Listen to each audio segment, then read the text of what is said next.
A channel where a guy has made over 750 different song covers. A French guy whose passion is recording elevators. A channel dedicated to videos of a pug riding a skateboard in different outfits. And a channel where you can wish absolutely anybody a happy birthday because the artist has recorded themselves singing happy birthday with every possible name imaginable. Happy birthday, Vinny. Those who know me will know that I basically strive to find the meaning in everything. And it's not always a positive thing. It's been a negative thing throughout my life in certain situations. Overthinking, and thinking in general, is a tool to be used in moderation, just like everything is. But I can't help but be just fascinated by randomness. Where does it come from? And is there such thing as just random? Is there an explanation for the spontaneous? So we've gone from weird online videos to the philosophical conundrum that is, do things happen for a purpose? Is there such thing as random? Sounds about right. Welcome to YouTube Explained, everyone.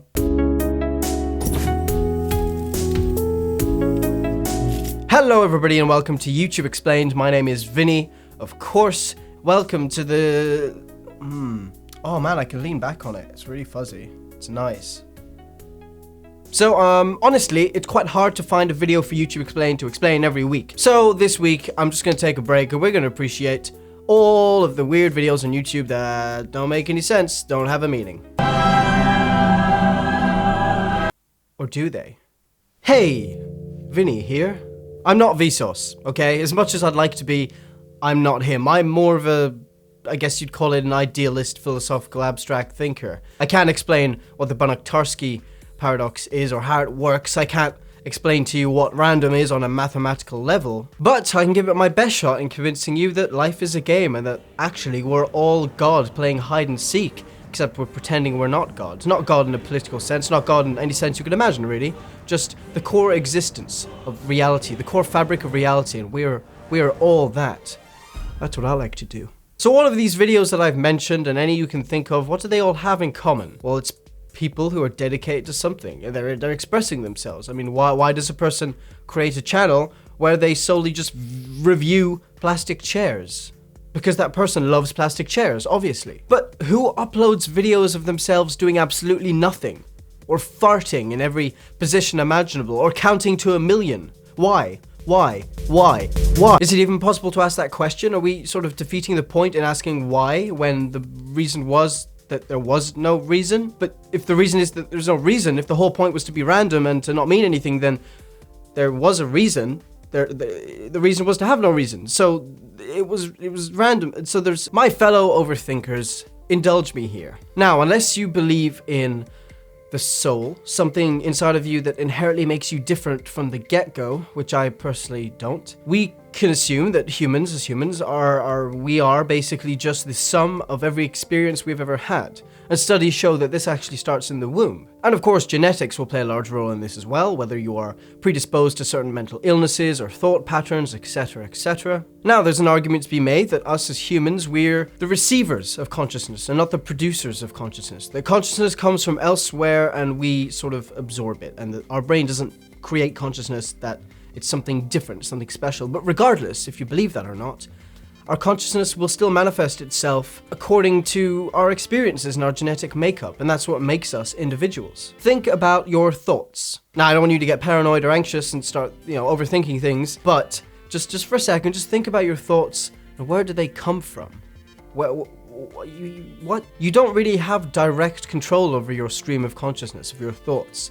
You can't will yourself to think of a certain spontaneous abstract thought or object. I mean, that's the whole point of it. It's spontaneous. It sort of happens. Sort of like the blood pumping through your veins or your heart beating, your hair growing. You don't have direct control over that. And life itself isn't demanded to bloom, to live. It's spontaneous. It doesn't have a real goal, an end goal, a purpose. It's spontaneous. It just sort of happens, and that's what makes it so beautiful, because one day it will end. My point is, you can't really control your thoughts. A spontaneous thought that comes into your brain, like the one you just had, no control over that. So we've had a little chat about where our random thoughts and spontaneous thoughts come from. They probably are generated by our brain due to our overall experiences that we had and our genetic makeup. Whether they originate from some Freudian subconscious or from a more spiritual dimension, I guess that's up to you. But what we want to ask now is, can we tap into this stream? Can we somehow predict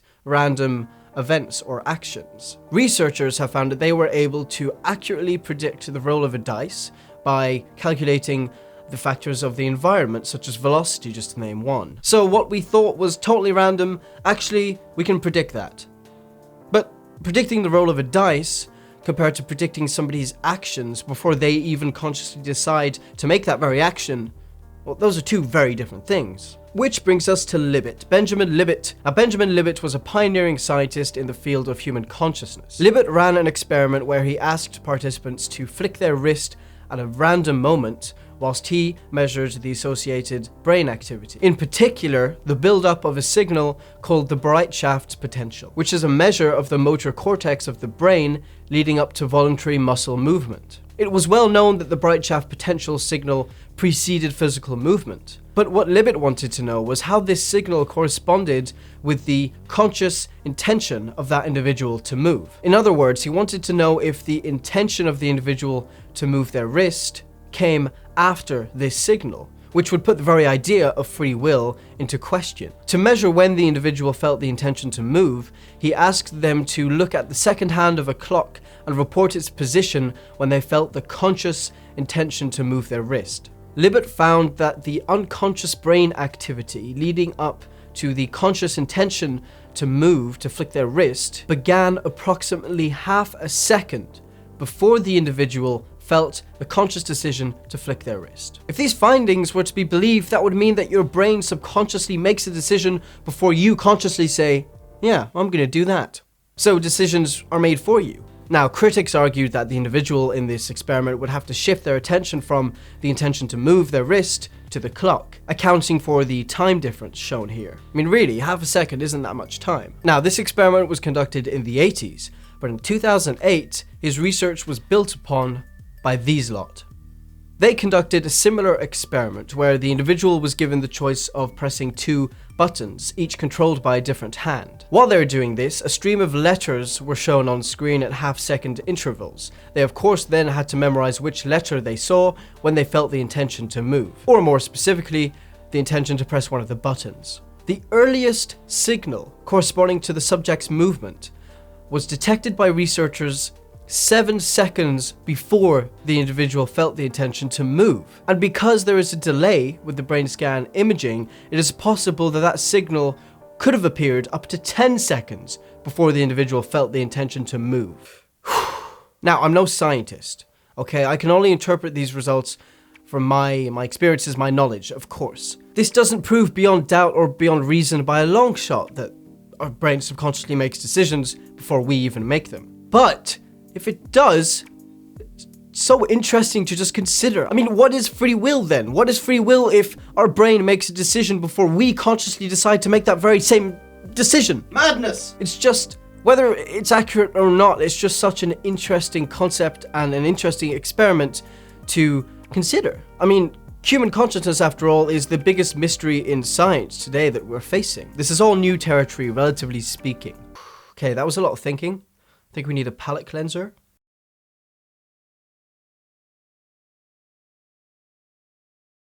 So, random might not be random at all. Maybe random is just something that we haven't been able to predict yet. Maybe.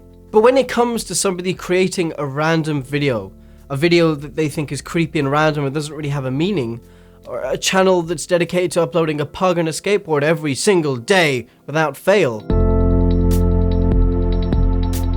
I think whether or not it was thought out by the conscious mind, it could be interpreted and somewhat figured out.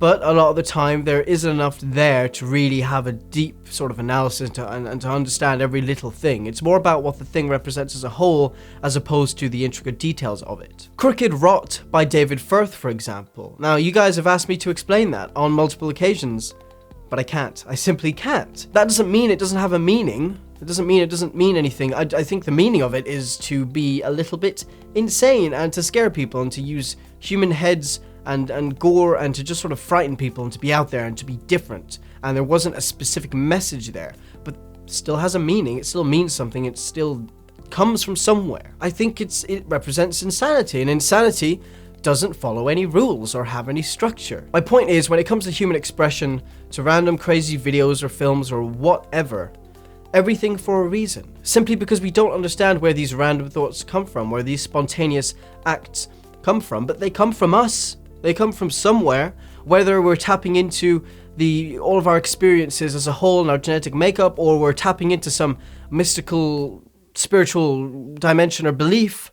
They still come from us. If someone goes out of their way to create something insane and random, then that idea originated in their brain, somehow, somewhere. Reading into it too much is futile, but it definitely has a meaning. The meaning is to be insane. And that's what I think is so incredible about art. You can create something, and then somebody else can point out a part of that piece of art you created, and explain it, and analyze it, in a way that you never would have thought of, but it does make complete sense. Maybe the thing that they analyzed, you thought of at random for no real reason, but maybe it wasn't random. Maybe the person who's explaining it or analyzing it is basically pointing out where that thought you had that was random, where that thought originated from in the first place, and they see it. In my short film, Rolled the Dice, I've had people make theories about that in the comment section and write paragraphs about it, and their theories make complete sense. I mean, if I wasn't the one that created it, I would go, oh yeah, that makes sense, that's probably what it's about. But it wasn't what I intended.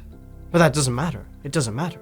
Art is for everyone. Art belongs to everyone. Everyone has their own interpretation. But what I said earlier about life being spontaneous, not having an end goal, not really having a purpose, it's not going anywhere. I think as humans we inject a purpose. We look for patterns, as our brain is trained to do. But life is spontaneous. Life has no end goal. Life is just beautiful. It's there and it's fleeting, and that's why it's so great. We baffle and torture ourselves into finding a meaning when the point is to enjoy it. The point is to be kind and loving and enjoy it and help others around you enjoy it too. Art is just our way of trying to figure out this very peculiar existence that we find ourselves in. Now, I'm not saying we shouldn't think about that. I'm not saying we shouldn't strive to understand and figure out, but I think at a certain part of our analysis or figuring stuff out, you need to let go or you're going to go insane.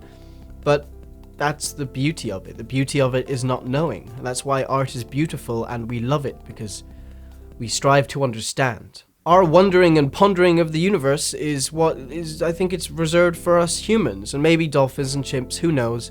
But I think it's unique to us, and it's what makes us, us. So if you have something, spontaneous and weird and maybe fucked up, maybe countercultural that you want to make, you have the idea to make, you have the passion to make, and it's what you want to do, then go out and make it. Alright guys, thank you so much for watching this video. Let me know what you thought. Sometimes I just want to go off and overthink things, which I like to do, and I think a lot of you like to do that too, and that's why you're subscribed to this channel. So yeah, check out last week's video or the episode of BTE.